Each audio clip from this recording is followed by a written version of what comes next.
very good morning on the 24th of March 25. Yes, that's Laura's house up there with the sun glinting off the front elevation, facing south of course, and with a lot of sheep that are in a very mischievous mood this morning. They've been playing chasey with me. Well, they're all over there contemplating their next move. I'm glad I put my extra layer on actually. I was going to venture out thinly clad, but that wind's got a bit of a bite to it. A variable wind, but mostly from the west. Yes, it is the west any. And look at the Aberlourcals. So that's the direction we'll be heading, but I need to head down to pick up the rail track, and then we'll start to head west once we get down there. But the best part of the morning is always the morning actually, and it was absolutely glorious at 7 o'clock this morning with the inversion cloud all settled and stuff there, and it really would have been a fantastic day to doing an overnight camp and waking up on the tops.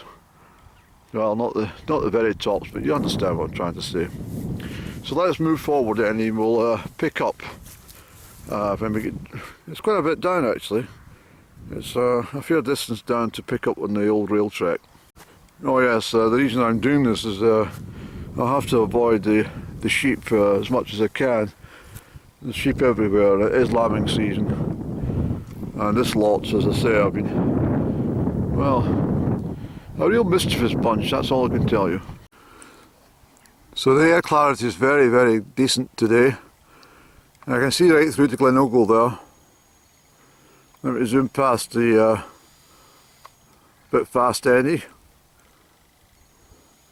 That's over to Glenogle.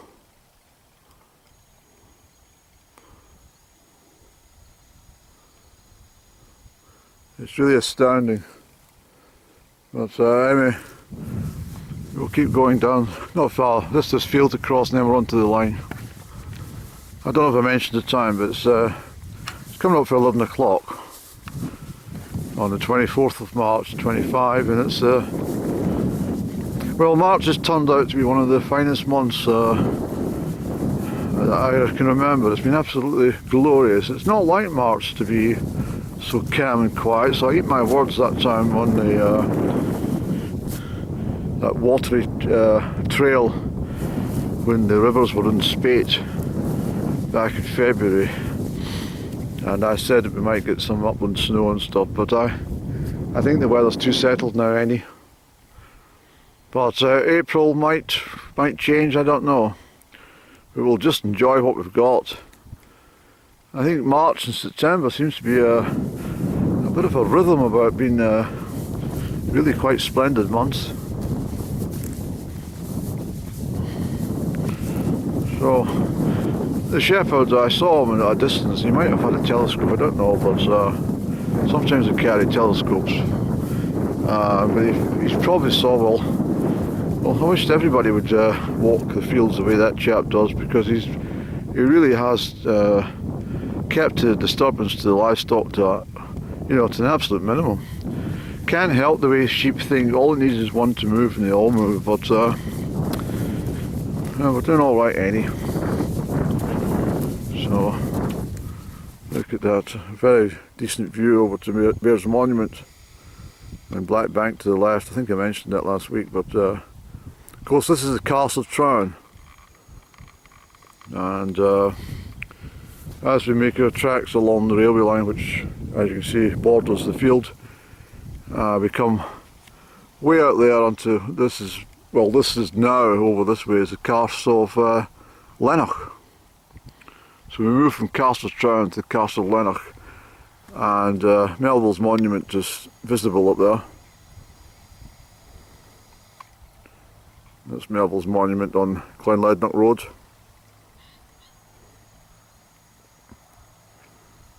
It's really fabulous country, and there's so much to see and do, and just getting the right conditions, of course, and not everybody likes to walk in the rain, but I don't really mind it. I think I mentioned that if I set out and the rain comes on and I've completed half my walk, then I'm alright. But I don't really like starting out in the rain. If it's a wet, miserable day, I tend not to bother. There's always something else to get on with, you know. Rain at 7, dry by 11. And that's an old proverb, and it's very true.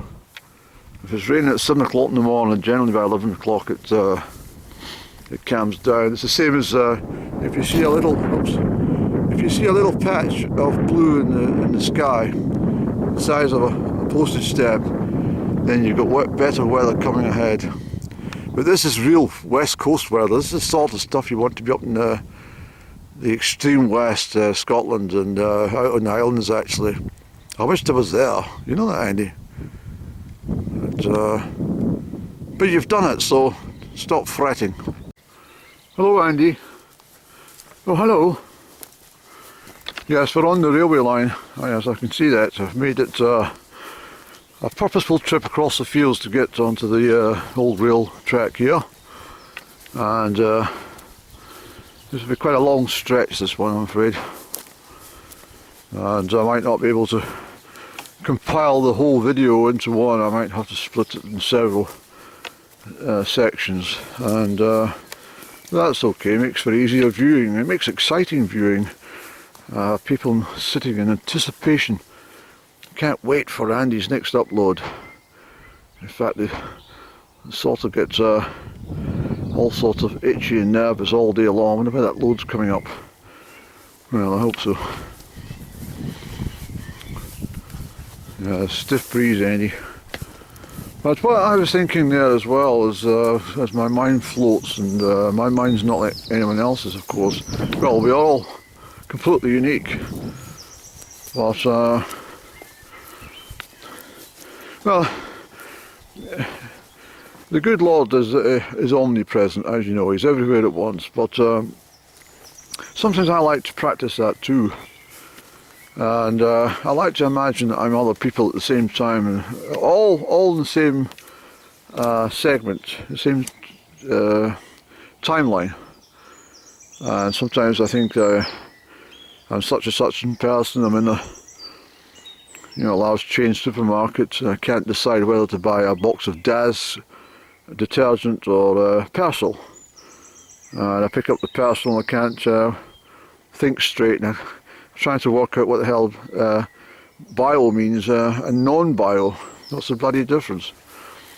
And this sort of stuff that creates a lot of time wasting in one's life. But I like to do that. At the same time, I like to imagine somebody that's getting all stressed out because they can't find a parking space, and then they discover they've not got any coins for the parking meter or something, you know. And you go to use the card and the bloody machine swallows the card or something. You miss the appointment for a job interview or something. I like to do that at the same time as I imagine in the supermarket choosing detergent, soap powder. I also like to be browsing in a china shop. Yes, looking at saucers. I do. I like to do all this, and as I said before, I time travel as well. I like to float away to somewhere I've been previously and just sit and watch myself walking down the street. Funny enough, I'm just thinking of Lairg at the moment. I'm just thinking of those carved structures. Wooden structures that have all been carved by hands leading up to the old church at Lairg in Sutherland. Can you speak, Andy? No. Sutherland. Yes.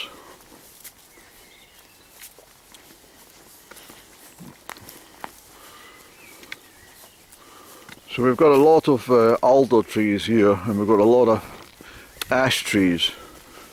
And I'd love to be in here with a bloody chainsaw getting my winter supply.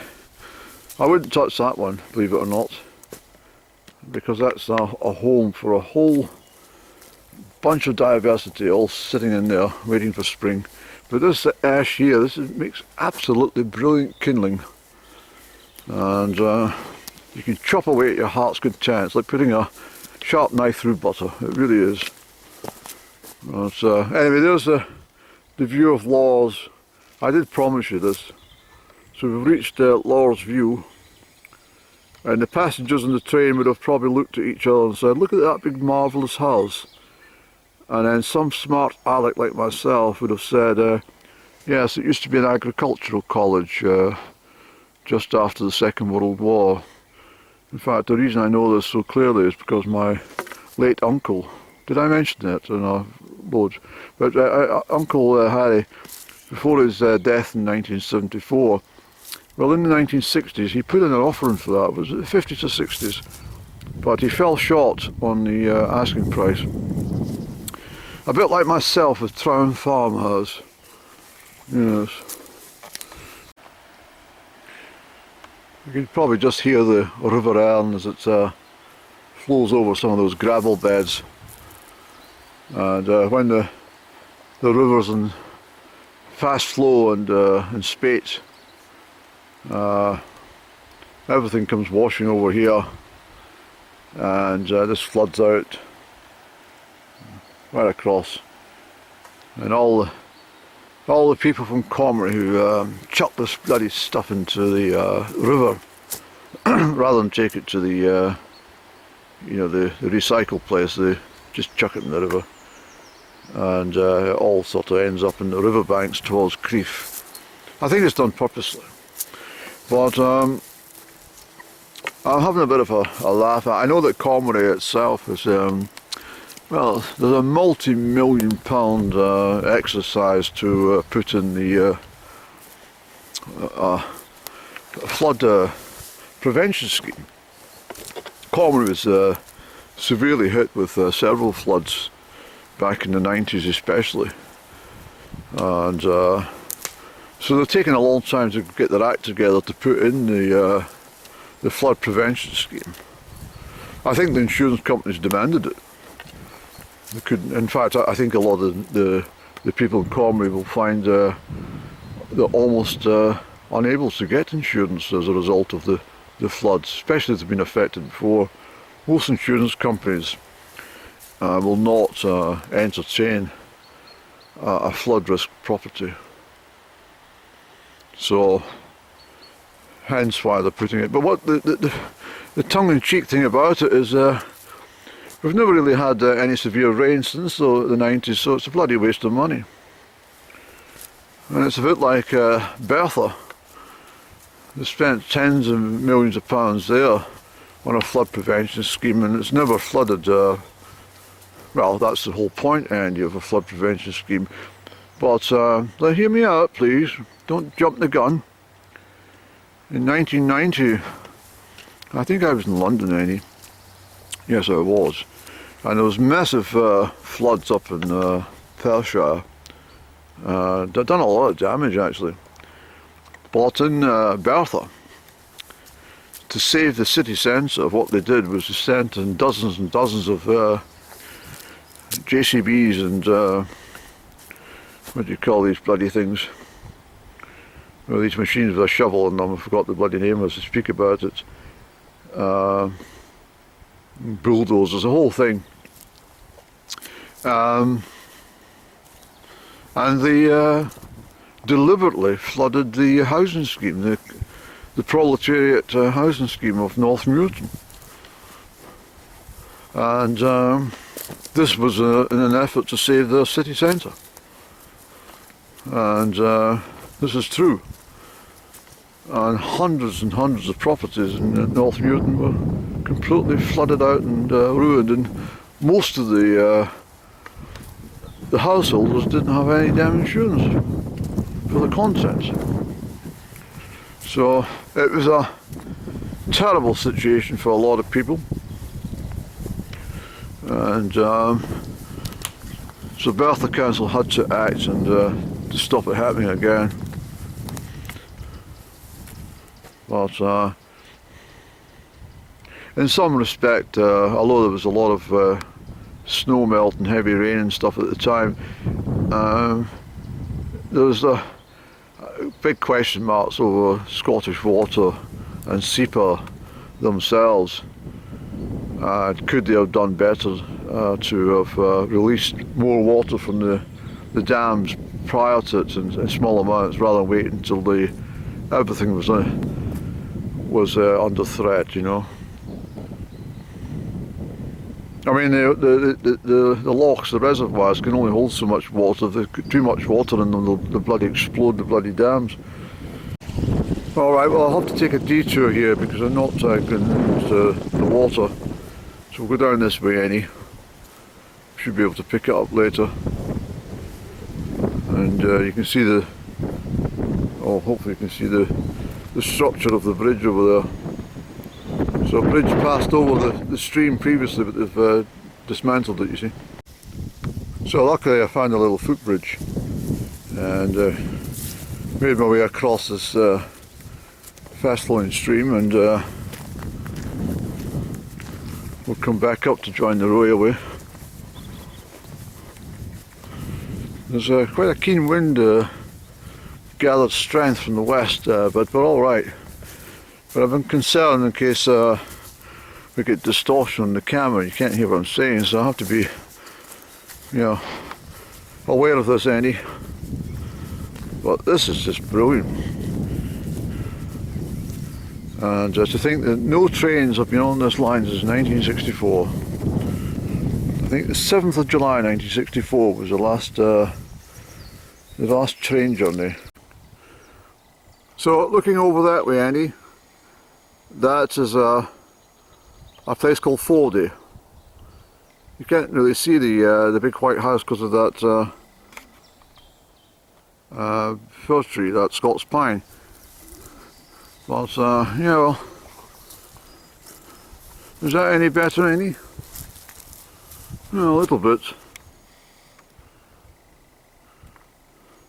Please try and adjust your camera in a much more patient manner.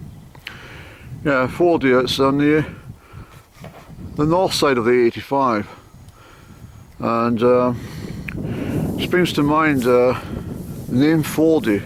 When I was a child and brought up in a proletariat scheme in Crieff, when I say proletariat, I mean we're not all proles. There was lots and lots of educated people. In fact, I was quite fortunate. We had a lot of really quite professional people in occupations that lived all around. So if you're stuck for any questions, there was lots of them, and there was lots of people who worked for the Alexander's buses.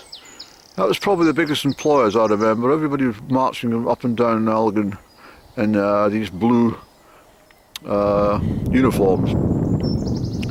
And of course I mentioned there were several postmen lived in the area, and there was milkmen, and there was bloody council workers, and there was insurance clerks, and there was all sorts. In fact, at Amman Bank there was a military thing there. A lot of them commuted to Amman Bank to work for the Ministry of Defence. So what are you talking about now? Oh yeah, well, the chap Fordy, I mean, I knew the whole family very well. Fortunately, he passed away, and so is his son with the same name. But I'll not give you his surname for privacy reasons. But in Crieff, this is going to be long-winded, but it's nice to share some memoirs. In Crieff, next to Pretoria Bar, there was a shop called Gourley's. It's run by a very pleasant chap called Ebenezer Gourley and his wife, who resembled a Cabbage Patch doll. She really did. She was like a Cabbage Patch doll. We're going to sit here, Andy, and talk about this, and we're going to have a cup of tea as well. And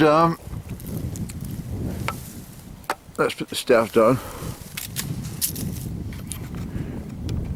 they ran a fantastic shop, and I always remember the cartons of milk they sold. It was a very stiff card, and it was great milk. It came from the local dairy, McLaren's, and Loughlin dairies as well. There was all these different dairies around Crieff. Stick to the story, Annie. Alright, so Ebenezer Gourlay not only ran the shop, but he had a shop on wheels which went round all the proletariat schemes in Crieff. And it was a big grey lorry that you could board. You went up these very high steps, and as a child I used to have to nip out. Mummy would say, "Andrew, go to Fordy's and get this, please. Here, take the line." And she'd have it all written down, and you just handed it to Fordy. And he used to stand over you with a cigarette, sizzling away in his mouth. The ash was about that long at the end of the cigarette. And when he was slicing up cold meat, I used to watch him with his cigarette ash would land in the bloody meat, that sort of stuff. I'm not joking you. And there was a dog called Butch. In fact, there's 3 dogs as I remember. One was called Butch, another one was called Sparky. What was that other one called, Eddie? But definitely the dog called Butch. A cross between, I don't know what the hell it was, but he used to come onto the lorry and used to piss in the potatoes and the carrots and stuff. And then that would be on the list as well. Almost remember get some potatoes and carrots. Well, he would be reading the list. Next minute he would pick up these piss-covered carrots and stick them in the bag. And of course there was always cigarettes. Mummy smoked number 6, Embassy number 6, and Dad smoked John Player's. Not John Player's, Player's Navy Cut. A very smart boxes of cigarettes they were too. Very smart. And but anyway, there was a big queue, and one of the neighbours I won't mention, but every bloody day she was there. She would buy about 8 bloody toilet rolls. I don't know what she was doing with them, but she always had. That's the only thing she bought was bloody toilet rolls. Loads of bloody things every day. But it was a great thing, this lorry that came round. A lot of fond memories of that. And it wasn't just the greengrocer that came round, it was also the baker van came round. I remember the woman very well. I won't give her name, but she worked for Campbell's, the bakers, and she drove an old Bedford van. And when I wasn't at school, I would watch with Mother. She watched Andy Pandy, and then just about 1:30, it was or 1:45, this beep beep beep. The bakers. I'd shout to Mum, "Mum, the bakers are here. Can we get a cookie?" She's "On you go then, Andrew." We used to get cream cookies and coconut cookies, and it cost absolutely bloody nothing. I think I could get about a dozen rolls and all these cream cookies and all the rest of it for less than £1. It was amazing. Yeah, so I'm sorry to drift off the subject, but it's nice to share some of these stories before they're lost to oblivion. Let's get a cup of tea, Andy.